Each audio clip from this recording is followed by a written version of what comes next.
فخديجة بنت خويلد وضعت كل الإمكانيات بين يدي النبي حتى ماتت على جلد كبش. الله سبحانه وتعالى عوضها لو ما عوضها.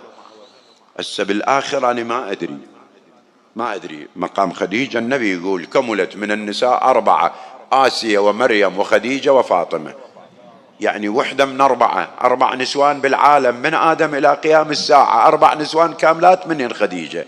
أكو وسام أعلى من هذا الوسام بجوار النبي صلى الله عليه وآله وسلم. لكن تعال شوف بالدنيا شلون وسام.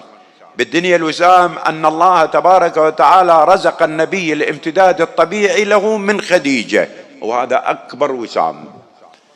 ما رزق من فلانة ولا فلانة، وإنما فاطمة البضعة الطاهرة الزهراء الحوراء الإنسية هي بنت خديجة سلام الله عليها. وهذا من أكبر الأوسمة أن الزهراء سلام الله عليها سيدة نساء العالمين من رحم خديجة. هذه 1. 2: الإمام المعصوم. أنت سامع لك معصوم يفتخر بأحد من الناس؟